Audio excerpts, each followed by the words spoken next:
Hi, I'm Liz Stincelli, and I'm a leadership consultant, and I'm here today with Beth Strathman. She is a leadership and team coach. And today we want to talk about conflict. And we want to talk about, we tend to want to avoid conflict. So why is that, Beth? Why are we avoiding it?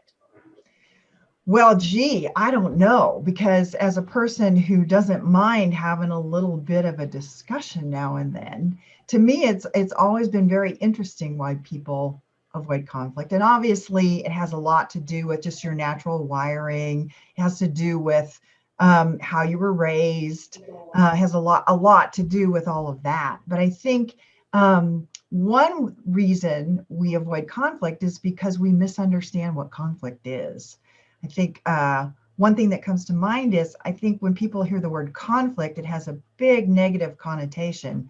People think it's about anger, raised voices, broken relationships afterwards. Like it is the all in all out, you know, outright fight with other people. And I think that's a real misapprehension of what conflict really is. Um, how do you see conflict, Liz? I agree. I think we view conflict, it's going to be uncomfortable. It's going to, it's someone's going to win and someone's going to lose. Am I going to be the winner? Or am I going to be the loser? And I think that is a big misconception. Conflict is very beneficial. We can't avoid it. We have it in our personal lives. We have it in our professional lives. We have it amongst our friends. It's inevitable. But conflict can be very, very productive. So why is it so important for us to kind of learn how to engage in productive conflict? Well, to a point that you were just talking about, I think that conflict happens as a part of life because you know what? No two persons on the earth are alike. And particularly in organizations where, more and more we're all about diversity and bringing in different people from different backgrounds with different perspectives, you're going to have conflict because conflict is at its very core just, hey, what I thought was true or the way I had seen this is different from the way you're seeing it. And we need to resolve that difference in some way so that we can carry out our shared purpose together, whatever that shared purpose is, right? We've got to figure out how to move forward. So I think in a diverse organization with diverse people, it's going to be there. So you've got to figure out how do we resolve our different perspectives. Well, and it's kind of creative problem solving, coming together and collaborating and coming to, a resolution that we can all function within. And sometimes that resolution is, hey, we are going to agree to disagree on this, but we still have to move forward. So how are we moving forward from here? Right. And it's learning why we disagree. Where is the rub here?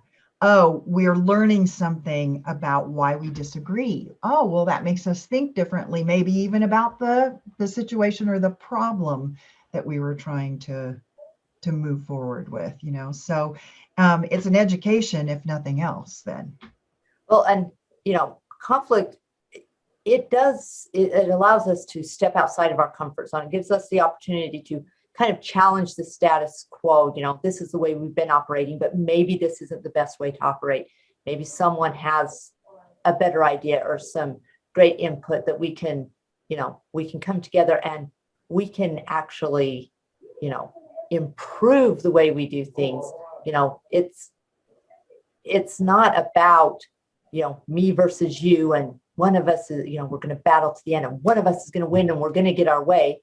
It's about coming together and finding the best way for all of us to operate and move forward. Right.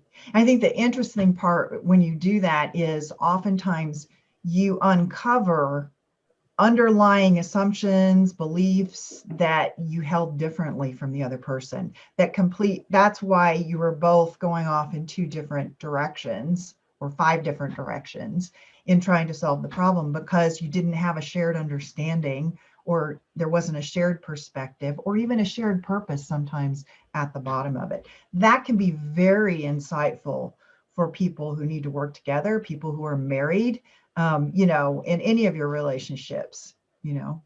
I think that's a great point, because I think we all think we're doing what is best in this situation. But if we have a different perception of what the end goal actually is, what's best in our point of view could actually be taking us, you know, off course a little bit. And if, you know, you really notice a lot of times your conflicts arise with the same people over and over again, or the same types of people. So it's really beneficial for us to get introspective about what in us, you know, may be influencing the fact that we're having these conflicts. Right, right. And so thus people don't like that because they're not aware of all of those things that are going on above and below the surface when they're having these, you know, rubs with somebody else. And so then conflict gets a bad name, because what happens is when we're just arguing, because I think you mentioned this earlier, we're kind of arguing to be right. Sometimes it's like we have been trained, I think in American culture anyway, that, you know, you mentioned this before, you go in and you advocate for your position. I mean, we have been trained throughout our schooling and maybe even in our families to advocate for your position, get out there and advocate for yourself. So we're really good at advocating. We're just not really good at conflict. Well, because, yeah. And that brings up one more thing. There's a difference between being assertive and being aggressive. And sometimes conflict, we need to assert ourselves to a certain extent, but we're not out there to attack. You know, it is not a battle to the death. But we tend to build up this fear and this, you know, we get our adrenaline going, we get, you know, our brains running faster than, you know, our mouths might be running faster than our brains might be running faster than our mouths. So, you know, it's about understanding ourselves and how we operate as much as it is understanding how can we come together to solve some of these issues. Right. And what you're highlighting, I think, too, is we go into that emotional reactive mode when we have our threat response, right? So some of us get into fight mode. You know, the adrenaline starts running and we are going to win at all costs. So we go into that aggressive stance. Other people are like, holy moly, they shut down, which really makes somebody in aggressive fight stance madder, because that person who shuts down or wants to get out of the room, that just infuriates the person who wants to stay and fight because they got nobody to fight with.